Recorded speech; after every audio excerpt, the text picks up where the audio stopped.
नमस्कार, डिबेट के number 1 show ताल ठोक के में आपका बहुत बहुत स्वागत है। मैं हूं आपके साथ अनुराग मुस्कान।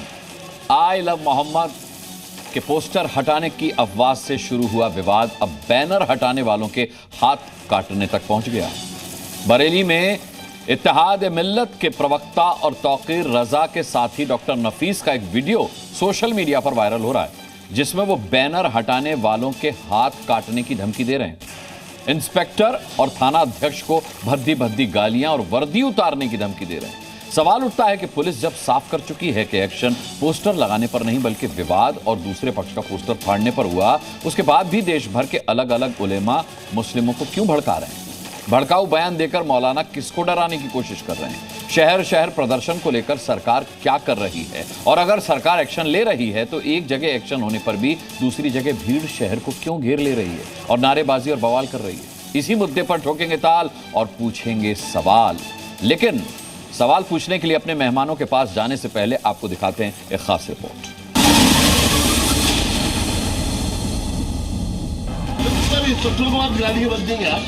मैंने अगर करा के हाथ काट लूंगा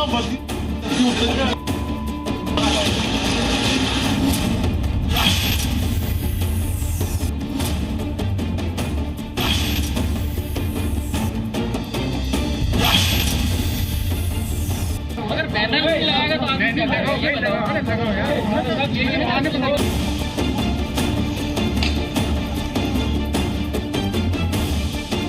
कोई भी मौलाना अगर यूपी में इस तरीके से हाथ काटने की भाषा करेगा ना, तो हमारे योगी जी के स्टाइल से उसको जवाब दिया जाएगा, उतना मेरे को विश्वास है।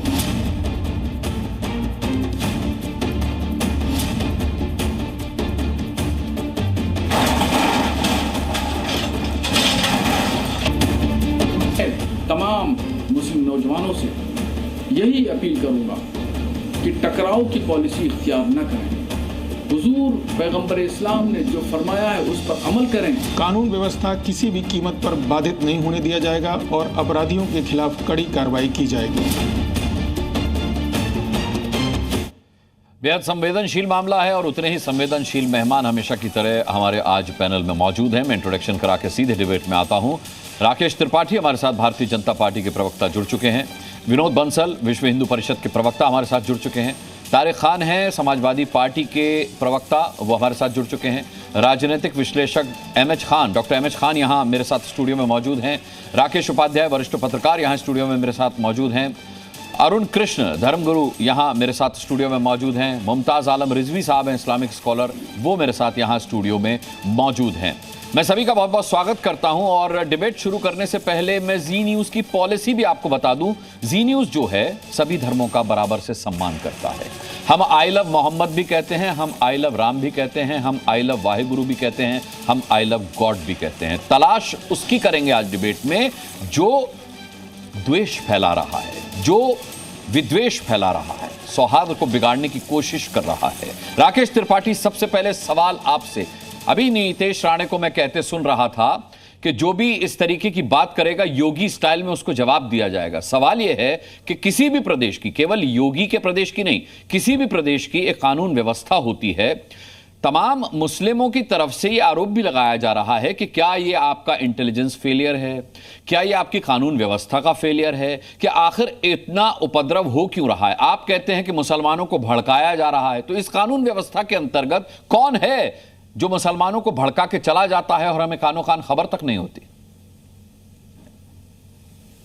देखिए, पूरे देश में इस समय नवरात्रि के पर्व त्योहार मनाए जा रहे हैं और बहुत भक्ति के भक्ति और आस्था के से सरावर होकर के पूरे देश भर में एक उत्सव चल रहा है। कुछ लोग जानबूझ करके इस उत्सव में रंग में भंग डालना चाहते हैं और जानबूझ करके इस घटना के सारे फैक्ट्स सबके सामने हैं कि कैसे 4 तारीख को एक पोस्टर लगाने का विवाद होता है, जिसको लेकर के वहां स्थानीय प्रशासन आपसी सहमति बना लेता है और पोस्टर जहां पर एक निषिद्ध स्थान पर लगाया गया था उसको दूसरे स्थान पर शिफ्ट कर दिया जाता है। 5 तारीख को कैसे 12 पत्थर का जुलूस निकलता है और उस जुलूस में जानबूझ करके कुछ हिंदू समाज के द्वारा लगाए गए बैनर्स को फाड़ने का काम होता है, जिसको लेकर के एक एफआईआर की तहरीर आती है और उस पर एफआईआर दर्ज होती है।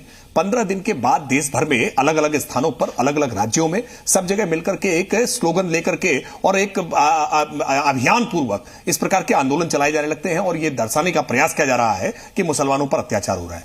अत्याचार हो रहा है या अत्याचार करने का प्रयास किया जा रहा है, ये देश की जनता बखूबी समझ रही है। आपको आई लव मोहम्मद कहना हो, आई लव यूसुफ कहना हो, आई लव हनुमान जी कहना हो, किसी पर किसी प्रकार की रोक नहीं है।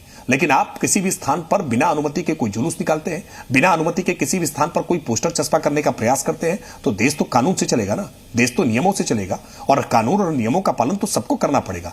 नवरात्रि में भी दुर्गा पंडाल लगाने के लिए भी आपको अनुमति लेनी पड़ती है। बिना अनुमति के अगर कहीं दुर्गा प्रतिमा लगाते हैं या पंडाल लगाते हैं तो प्रशासन के द्वारा उसको भी हटाया जाता है। आपको दुर्गा प्रतिमा के विसर्जन के जुलूस का रास्ता भी प्रशासन से उसकी अनुमति लेनी पड़ती है। प्रशासन इसके लिए कोई नई परंपरा शुरू करने की अनुमति नहीं दे सकता है। इन सारी बातों को जानते बूझते हुए भी कौन लोग हैं जो जानबूझ करके ये भड़काने का प्रयास कर रहे हैं, और इसके पीछे कोई रॉकेट साइंस नहीं है। इसमें समाजवादी पार्टी के लोग हैं, इसमें आरजेडी के लोग हैं, इसमें कांग्रेस के लोग हैं, इसमें वामपंथी दल हैं, विपक्ष के तमाम वो राजनीतिक दल जिनको ये रास नहीं आ रहा है कि देश में बचत उत्सव पर चर्चा हो रही है, जीएसटी की घटी हुई दरों पर चर्चा हो रही है, उस पर चर्चा ना होने पाए, देश के में विकास पर चर्चा ना होने पाए, हिंदू अपने उत्सव ना मनाने पाए, तो रंग में भंग कैसे डाला जा सकता है। इसके लिए मुसलमानों को भड़काने का प्रयास करो। कई सारे मुफ्ती, मौलवी, मौलाना इस काम पर लगा दिए गए और बिना जाने, बिना परखे, बिना तथ्यों की जांच किए जो मन में आ रहा है वो बयान दे रहे हैं, और बयान देकर लोगों को भड़काने की चेष्टा कर रहे हैं। ऐसे लोगों के खिलाफ कानून का डंडा पूरी कठोरता से चलेगा। ठीक है, राकेश त्रिपाठी जी, मैं लौटता हूं। तारिक खान साहब, मुझे लगता है अगर राकेश त्रिपाठी जी के बयान को देखा जाए तो ऐसा लग रहा है कि भारतीय जनता पार्टी ने आइडेंटिफाई कर लिया है कि हिंदू मुस्लिमों के बीच वैमनस्य फैलाने का काम कौन कर रहा है। उन्होंने साफ तौर पर कहा कि समाजवादी पार्टी इसके पीछे है। समाजवादी पार्टी के लोग हैं जो चाहते नहीं है कि विकास पर चर्चा हो, जीएसटी की घटी हुई दरों पर चर्चा हो। वो हिंदू को मुसलमान से, मुसलमान को हिंदू से भिड़ा करके केवल अपना राजनीतिक स्वार्थ सिद्ध करना चाहते हैं। वैसे हिंदू मुसलमान का लड़ाने का बहुत बड़ा गैंग है बीजेपी और आरएसएस के पास, मगर अभी अभी आपने नीतीश राणे को दिखाया, मुसलमानों को मारो काटो पाकिस्तान भगा दो, इस तरीके के 1000 मस्जिद पे हमला कर दो, तोड़ दो मस्जिद, मुसलमानों को मार डालो, काट डालो, इससे मोहब्बत फैलती है। मैं बहुत नासमझ हूं, बिल्कुल इससे मोहब्बत फैलती है देश भर, इस तरीके के बयान। अब आप खुद समझिए, आप तो आकलन कर लीजिए कि कौन ये सब कर रहा है। ये सब तो प्यार मोहब्बत के बयान है। नीतीश राणे को अभी आपने दिखाया था, और ऐसे इनके एक कम से कम 50 बयान होंगे सिर्फ, और ऐसे भड़काऊ गैंग इनके पास, बहुत से इनके पास भड़काऊ लोग बोलने वाले हैं। लेकिन अभी आपने नीतीश राणे को दिखाया तो मैंने सिर्फ उनके बारे में बताया। अब ये मोहब्बत है, इसका आकलन आपके व्यूअर्स करें कि कैसी ये मोहब्बत है जिसमें कहा जाता है मुसलमान को मारो काटो, देश से भगा दो, देश की सारी समस्याओं। ऐसे बयानों की मैं निंदा करता हूं, मैं ऐसे बयानों के साथ नहीं हूं मैं, लेकिन आपसे ये जरूर जानना चाहता हूं कि जब पुलिस ये साबित कर चुकी है कि आई लव मोहम्मद विवाद की जड़ नहीं है, विवाद की जड़ पुलिस बता चुकी है, तो क्या हमें अपने देश की कानून व्यवस्था पर भी भरोसा नहीं है? क्या हम अपने देश की पुलिस की बात पर भी भरोसा नहीं करेंगे? क्या यह जरूरी है कि फिर अब उसका प्रोटेस्ट करने के लिए हम मस्जिदों से पत्थर लेकर आएंगे और हिंदुओं पर बरसाएंगे? क्या इसे आप सही मानते हैं? नहीं, 30 सेकंड, एकदम नहीं, गलत है। ये तो नबी करीम सल्लल्लाहु अलैहि वसल्लम का रास्ता ही नहीं। किसी पे पत्थर चलाना या किसी को गलत कहना, झूठ कहना।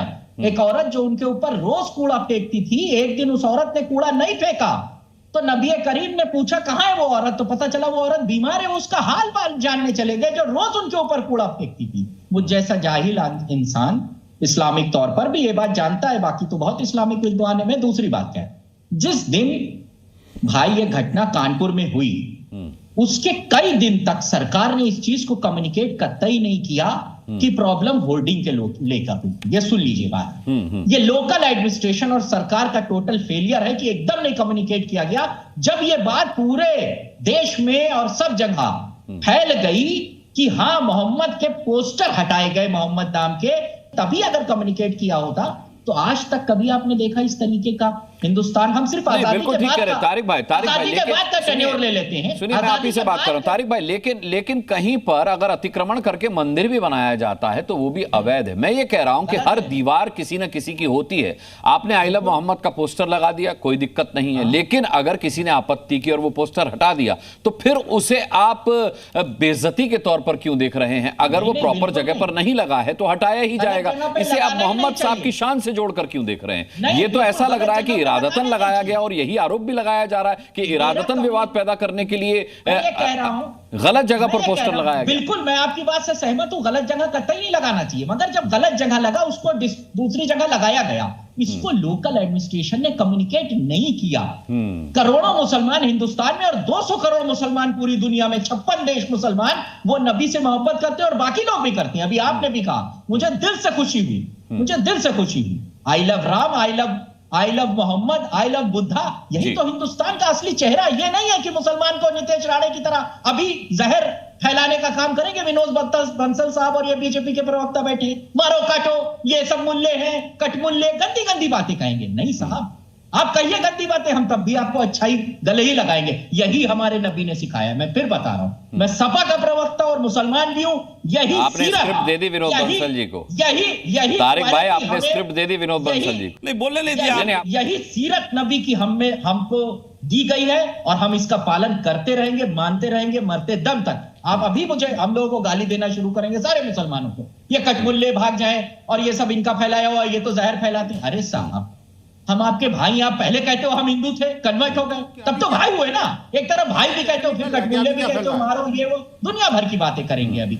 इसलिए मैं कह रहा हूं कि हमने तो कभी नहीं कहा आपको भाई की गलती, कतई भी होल्डिंग गलत जगह नहीं लगानी चाहिए। मोहम्मद के नाम का तब डिसरिस्पेक्ट है जब आप उसको विवादित जगह पर लगा दें, जो जगह आपकी नहीं है। मगर मैं फिर कह रहा हूं, लोकल एडमिनिस्ट्रेशन ने देश भर से इसको लेट कम्युनिकेट किया। 10 दिन बाद जब ये बात फैल गई कि आपत्ति मोहम्मद के नाम से थी, उसके बाद लोगों ने प्रोटेस्ट किया। अब जब प्रोटेस्ट हो रहा है तो आप जगह जगह, बहराइच में, मेरे डिस्ट्रिक्ट में 4 लोग आए, बस 10 सेकेंड और दीजिए, 4 लोग आए एक जगह बहराइच में, कैसरगंज में 4 लोग आए। वो लोग अपना मेमोरेंडम लेके आए इस बात को देने के लिए। उनके ऊपर भी FIR 300 लोगों पर कर दी गई, जिसमें AMU के पूर्व छात्र संघ अध्यक्ष भी।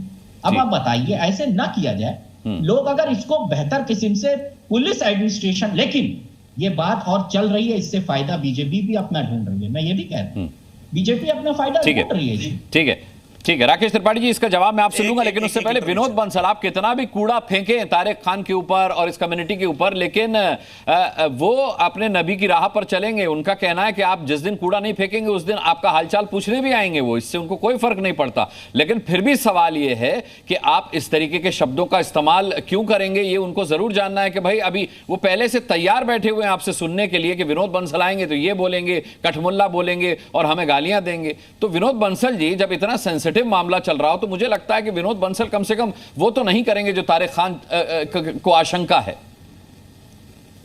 करके गए, जो तारिक खान करके गए। ठीक है, मैं समझता हूं अनुराग जी, आपकी भावना में समझ गया। लेकिन मैं कहना चाहता हूं, देखिए 2 बातें हैं। एक तो हिंदू समाज कभी कूड़ा करकट अपने पास नहीं रखता। हम होली दिवाली पे जला देते हैं, फेंक देते हैं और उसको घर का नया करके फिर जो है ना देवी की आराधना कर रहे हैं। और अभी तो वैसे भी देवी की आराधना का पर्व है, नवदुर्गा का पर्व है, नव शक्ति का जागरण करना है हमें, हम नव मानसिकता के साथ आना है हमें। लेकिन समझ में नहीं आता, जिनकी चोर की दाढ़ी में तिनका होता है तो पहले ही वो सामने नजर आता है। मैं कहना चाहता हूं, जो मुझे नहीं कहना चाहिए तो अपने आप ही इनके मन में, मस्तिष्क में आ गया कि क्या कहना चाहिए। मैं तीसरी बात ये कहना चाहता हूं, इन्होंने कहा कि शासन प्रशासन का फेल्योर है, वो कम्युनिकेट नहीं कर पाया। आप सोचिए कि क्या सारा काम जो है ना शासन प्रशासन की ठेकेदारी है क्या इनके लोग जब वो उसको बैनर को लगा रहे थे उस समय नहीं देखा क्या? बैनर जब शिफ्ट हो रहा था तो या इन सब लोगों ने आंख मूंद ली थी क्या? जब शिफ्ट हुआ उसके बाद में बलवा किसने किया था? इन्हीं के लोगों ने किया था ना। उसके बाद बहराइच, कौशाम्बी और ये लखनऊ और उन्नाव और जाना कहाँ तो 5-6-7 जगह तो उत्तर प्रदेश के, 4-5 जगह महाराष्ट्र के, 3-4 जगह गुजरात के, राजस्थान का टोंक तक नहीं छोड़ा।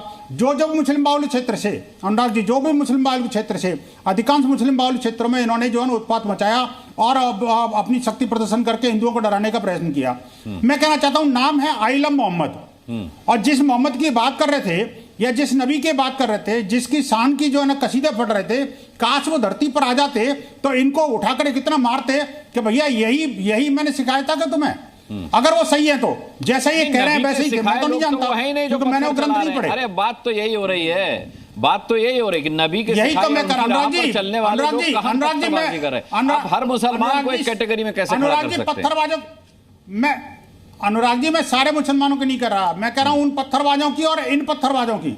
ये दोनों का टेन्योर जो है ना माइंडसेट एक ही है। जिस तरह से पत्थरबाजी यहाँ पर डिबेट में कर रहे हैं, उसी तरह की पत्थरबाजी ग्राउंड पर कर रहे हैं। नहीं तो आप मुझे बताइए, अगर ये वास्तव में उस नबी के नवासे या कोई नबी के, मैं क्या कहते हैं मुझे नहीं पता, फॉलोअर हैं, ये अगर नबी के फॉलोअर होते तो कम से कम मैं कहता हूं तो ये बिलीवर्स अगर नबी के होते तो क्या इस तरह की भाषा का प्रयोग करते? एक दूसरी बात, क्या आपने लोगों को नहीं समझाते कि हाँ तुमने गलत किया? आज टीवी चैनल पर बैठ के तो अरे भाई बातें कर रहे हैं, भाई बात समझाने ये समझाई तो रहे। टीवी डिबेट में अगर कहा जा रहा है, अगर टीवी डिबेट में इस तरह के किया जा रहा है तो ये समझाना ही तो है। और इनके नेता तो सड़क पे थे, अनुराग जी, इनके नेता तो सड़क पे थे भाई। आप मुझे बताइए, वो मैडम थी ना लखनऊ के अंदर, आप देखिए कि यूथ को, जिन यूथ को आज लैपटॉप देने की आवश्यकता है, उनको ना पत्थर और हथियार पकड़ा रखे हैं। मुझे बताइए इस्लाम कहां जाएगा? और ये भारत के अंदर नहीं हो रहा, पूरे विश्व के अंदर हो रहा है। आप देखिए लंदन को क्या हो गया कि अमेरिका के राष्ट्रपति वहां जाना, वो लंदन के मेयर से मिलना नहीं चाहता।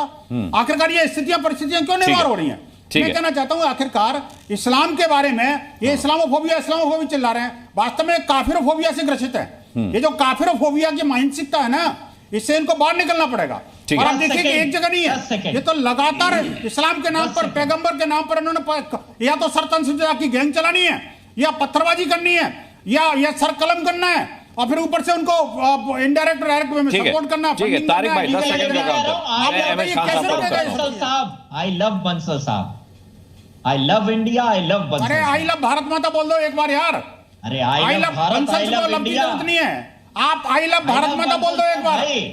जी न्यूज़ पर आप आई लव इंडिया और आई लव भारत सुन लिया मैंने। I love India, I love Bharat, बोलो ना आई लव भारत माता, आई लव बंसल साहब। अरे बोलो ना आप आई लव भारत माता ही बोल दो। ठीक है, अच्छा डिबेट आई लव पर नहीं है, डिबेट आई लव भारत पर नहीं है, आई लव मोहम्मद पर है। ठीक है एमएच खान साहब, बंसल साहब जिन्हें काफिर कह रहे हैं या जिन्हें मिसगाइडेड मुस्लिम्स कह रहे हैं, वो डॉक्टर नफीस जैसे लोग हैं। आप भी डॉक्टर हैं एमएच खान साहब, वो भी डॉक्टर हैं जो कह रहे थे हाथ काट लूंगा। क्या आपको लगता है कि ऐसे लोग समाज में, ऐसे मुस्लिम हैं जो मुस्लिम युवाओं को भड़काने का काम करते हैं, और जिनको विनोद बंसल मिसगाइडेड मुस्लिम्स कह रहे हैं, उनको इसी तरीके के लोग भड़काते हैं, प्रोवोक करते हैं, जो खुलेआम सड़क पर कह रहे हैं कि भाई मैं पुलिस वालों के हाथ काट दूंगा, मैं ये कर दूंगा, मैं वो कर दूंगा? नहीं मुस्कान जी, ये जो भाषा का इस्तेमाल हुआ है इसको मैं कंडेम करता हूँ। इस तरह की भाषा का इस्तेमाल नहीं होना चाहिए। अभी पत्थरों की बात हो रही थी कि पत्थर लेके आ जाते हैं बाहर। मैंने आपको डिबेट में कई बार इस चीज़ को जिक्र किया है।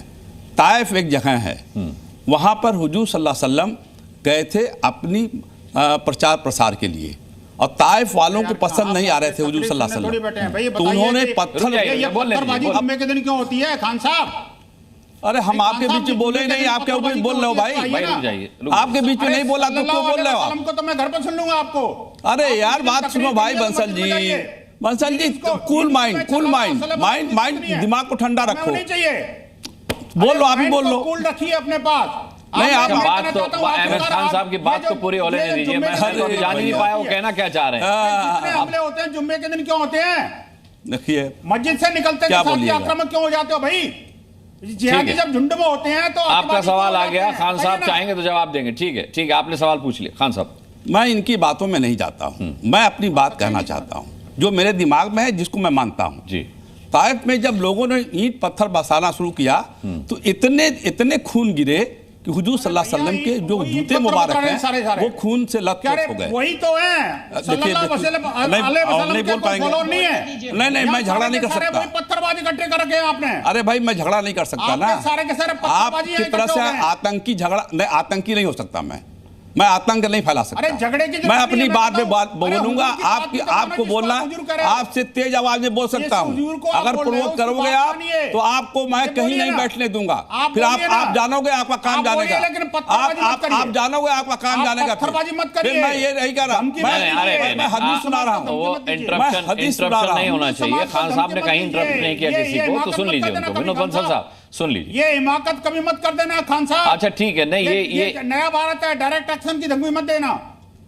अच्छा ठीक है यार, मैंने धमकी कब दिया भाई? देखिए आप ऑन एयर हो, कौन धमकी दे रहा है, कौन क्या कर रहा है? मैं तो एक हदीस सुना रहा हूँ, मैं तो एक हदीस सुना रहा हूँ। हदीस सुनाने पे तो भड़क गई है, कम से कम कमाल करते हैं।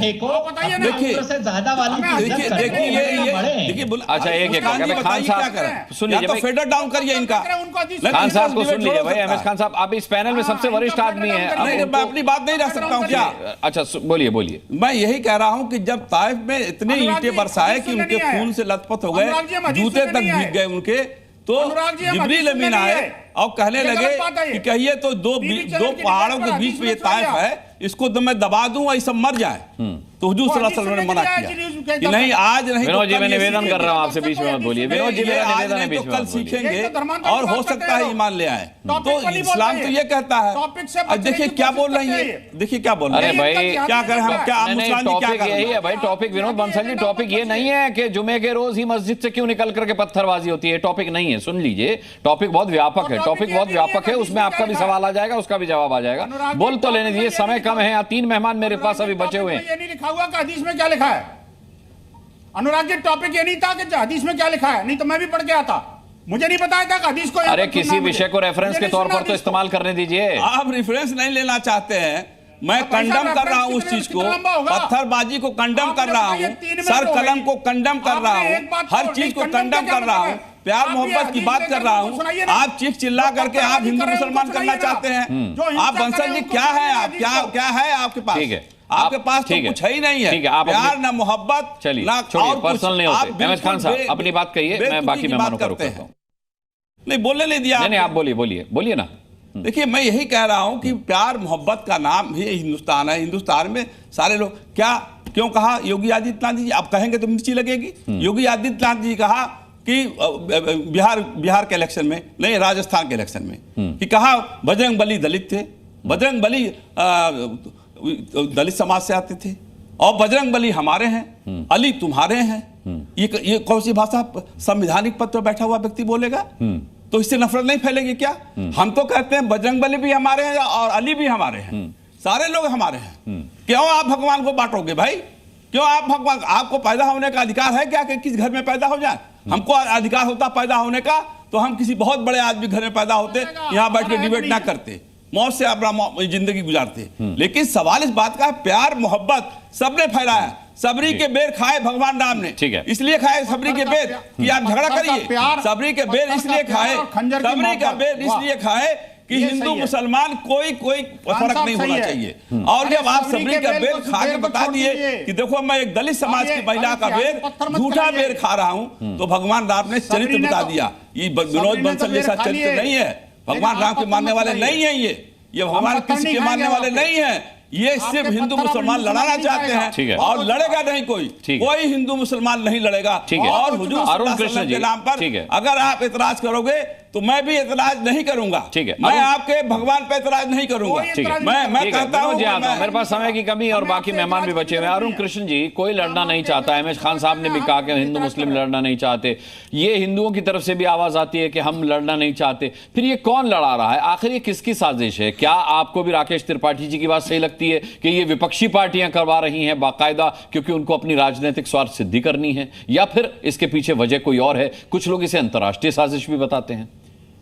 तारिक खान ने अभी बहुत सारी बातें करी, लेकिन एक बार भी उन लोगों को कंडेम नहीं किया जो लोग कहते हैं कि हम हाथ काट देंगे और बाकायदा जुलूसों में कर देंगे। मेरा भरोसा है, आप वो तो बाद में कर देंगे। मैं आपको नहीं, वो तो बात की बात है।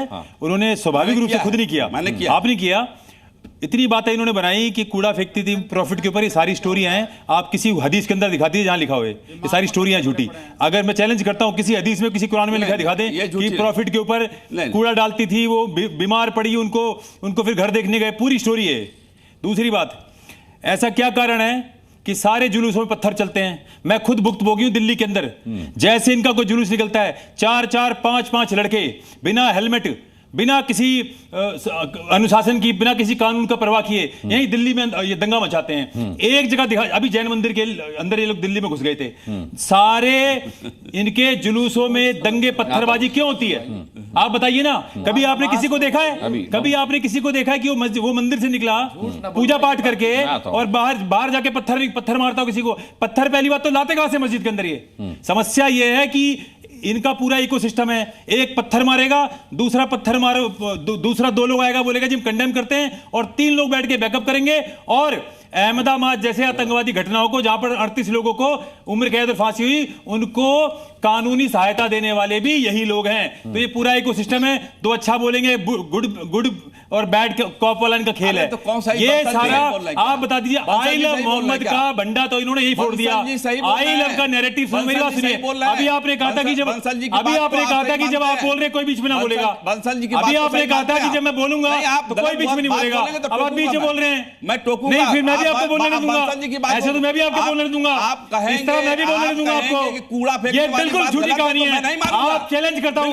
आप कौन से, आप दिखाइए कुरान में लिखा हुआ है, आप दिखाइए कुरान में लिखा हुआ है, कौन सी हदीस है? हदीस है, कौन सी हदीस है? कौन सी हदीस? हजारों अरे हदीस तो बताइए ना कौन सी हदीस है? हम भी ऐसे अपने सनातन में सारी पुस्तकों को नहीं मानते, ऐसे झूठी कहानी सुनो। अगर इतना ही अमन का प्रेमी होता तुम्हारे धर्म में तो हर जुलूस से पत्थर नहीं चलते। एक तरफ बोलते हो आई लव मोहम्मद और दूसरी तरफ कह रहे हो तुम्हारे हाथ काट दूंगा। जब मैं किसी बताइए ना, के बारे में अरे तुम्हारे आई लव मोहम्मद की तुमने खुद से छोड़ दी, तारीफ कर रहा हूं, खुद ही आपने करी ना। ये जो खान सफाई प्रवक्ता इन्होंने एक बार कंडेम किया, ठीक है, एक बार कंडेम किया कि भाई अगर आप हाथ काटने को और सर तन से जुदा बोलोगे तो उसका कंडेम करते हैं। क्या बोला? अरुण कृष्ण को बोलते हैं सॉफ्ट प्रोटेक्शन। किसी की धार्मिक भावनाओं को आहत करने वाली टिप्पणी नहीं है। मसला हिंदू मुसलमान का चल रहा है, मोहम्मद का मसला नहीं चल रहा है, राम का मसला नहीं चल रहा। देखो हमने कोई अपने सनातन ने एग्जांपल नहीं दिया, इनसे भी अनुरोध है कि कोई एग्जांपल ना दे। ठीक है, अब आपने दिल्ली की बात की, अब आपने दिल्ली की बात की, मुमताज आलम रिजवी दिल्ली से यहाँ पर सीधी बात कीजिए जो विषय है। आप अगर कहानी सुनोगे तो हमारे पास 5 लाख कहानी है, यहाँ कहानी सुनाने नहीं बैठे हुए, हम यहाँ बैठे हुए डिबेट करने। क्यों तुम्हारी जुलूसों पर पत्थर चलते हैं? क्यों तुम्हारी जुलूसों में तुम लोग सर तन से जुदा बोलते हो? क्यों लोगों के तो हाथ काट देंगे? एक तरफ कह रहे हो आई लव मोहम्मद और दूसरी तरफ कह रहे हो हाथ काट देंगे। अरे भाई ये नैरेटिव तो तुमने खुद ही फ्लॉप कर दिया आई लव मोहम्मद का। किसी के भगवान और दुनिया में कहीं पर भी जुलूस नहीं निकल रहा है मोहम्मद का, केवल हिंदुओं से नफरत का जुलूस है। हिंदुओं से नफरत का जुलूस है, ठीक है भाई, केवल हिंदुओं से नफरत का जुलूस है। कोई 57 देशों में कहीं पर मुझे बता दो एक एग्जांपल जहां पर जुलूस निकला हो। केवल एक नई चीज लेकर आते हैं, हिंदुओं से किस तरह झगड़ा किया जाए। ठीक है, समझ में नहीं आती, दो बोलते हैं ना, समझ में नहीं आती। अब आपने दिल्ली की बात की, अरुण कृष्णा जी दिल्ली के आपने उदाहरण दिए, मुमताज आलम रिजवी दिल्ली से ही आते हैं। अरुण कृष्णा जी ने एक बड़ा आरोप लगाया है कि 2 लोग पत्थर मारते हैं, 3 लोग उसको कंडेम करते हैं और पीछे से 4 लोग उनको बैकअप देते हैं, सपोर्ट देते हैं। ये बैलेंस करने की, गुड और बैड के बीच में बैलेंस करने की मुसलमानों की ही पॉलिसी है। आप तो दिल्ली से आते हैं, दिल्ली के कुछ उदाहरण इन्होंने दिए, क्या कहना चाहेंगे मुमताज आलम रिजवी? बहुत बहुत शुक्रिया। हम आह भी बरते हैं तो हो जाते हैं बदनाम, वो कत्ल भी करते हैं तो चर्चा नहीं होता। मैं आपको मिसाल दिखा रहा हूं, 1 मिनट, ये मेरे पास मिसाल है, 1 मिनट। मुल्तानपुरा मंदसौर निवासी मुस्लिम युवक को जो मेले में पशु लेकर जा रहा था, तथाकथित गौ रक्षकों ने रोककर बेरहमी से मारते हुए मॉब लिंचिंग की और इलाज के दौरान हॉस्पिटल में युवक की मौत हो गई। ये तस्वीर है और ये ताजा तस्वीर है। अलीगढ़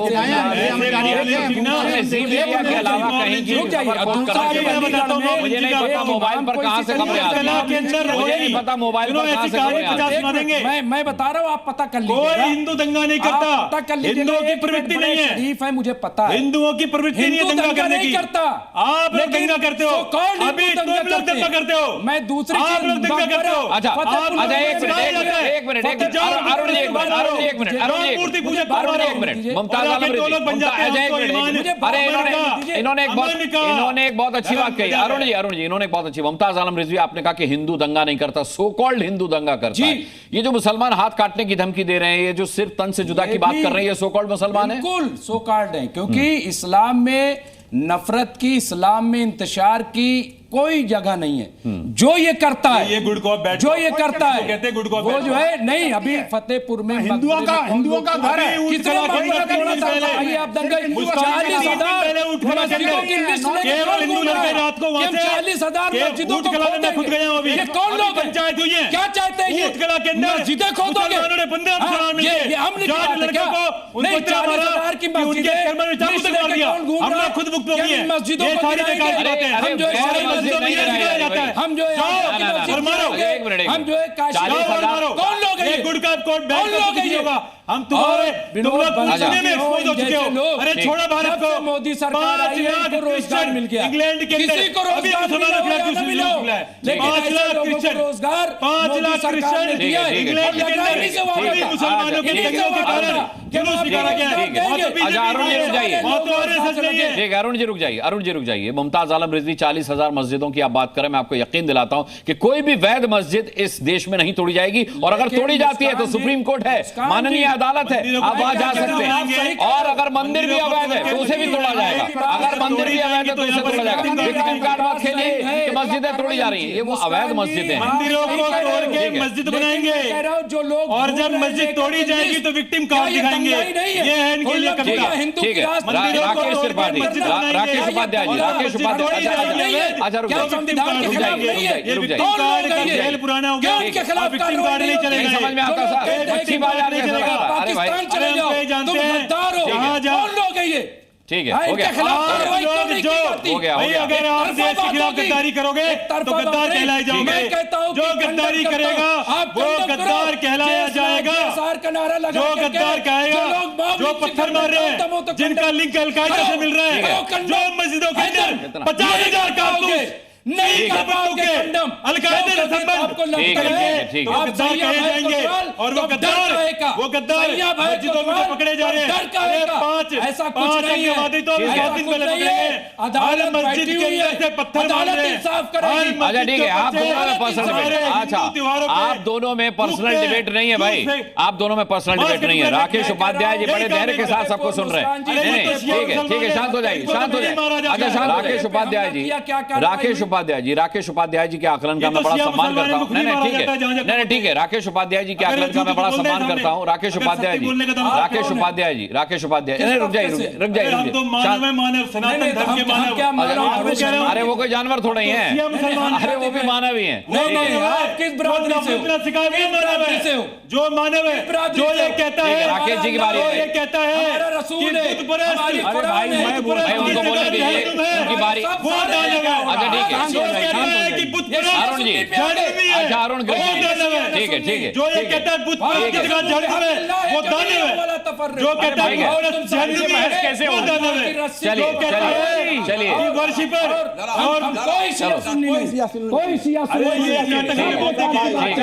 हम सब भाई और आप ठीक है, बिल्कुल भाई है, भाई की तरह बिहेव करो भाई है, ठीक है, भाई की तरह बर्ताव करो भाई है, ठीक है। आपके पास भी अच्छा पर्सनल रिलेशनशिप बनाइए, करूंगा भाई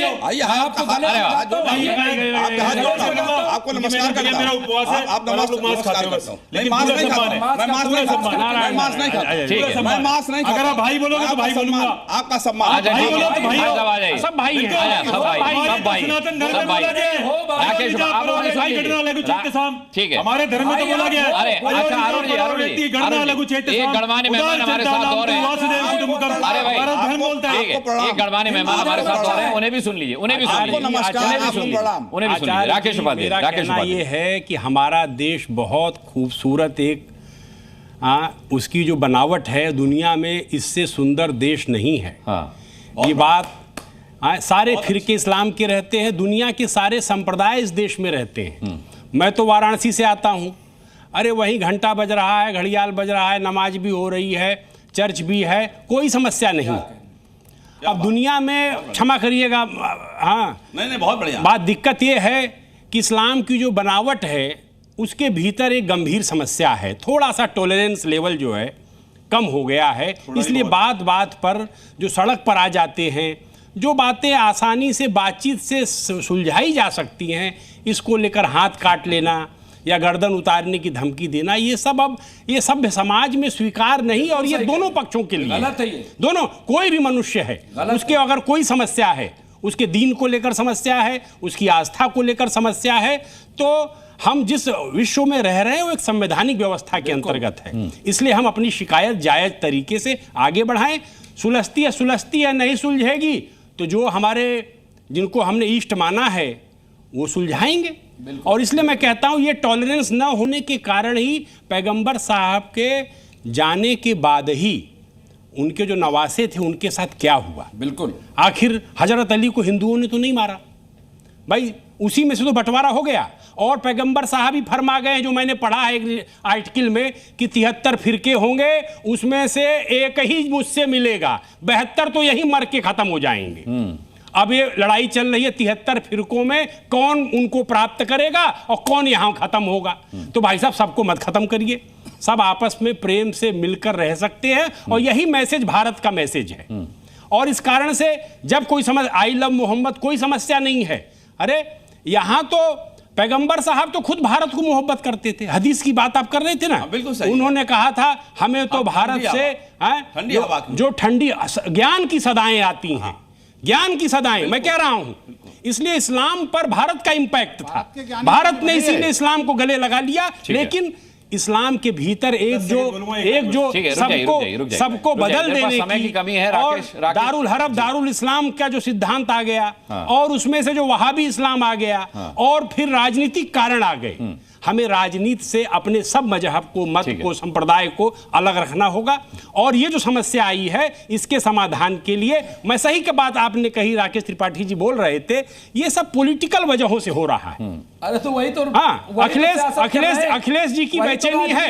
आज अखिलेश जी ने एक और बयान दिया, आज हम खारिहा हो गए, उनका सारा केस वापस ले लेंगे। अरे भाई क्यों ले लेंगे आप वापस? मामला चल रहा है, सरकार आपकी है तो जिम्मेदारी आपकी बड़ी हो जाती है। चाहे लोकल इंटेलिजेंस की बात करें या कानून व्यवस्था की बात करें, किसी भी तरीके से सरकार पर सवाल ना उठे, कानून व्यवस्था पर सवाल ना उठे, इसके लिए जिम्मेदारी आपकी अब और बड़ी हो जाती है ऐसी घटनाओं के बाद।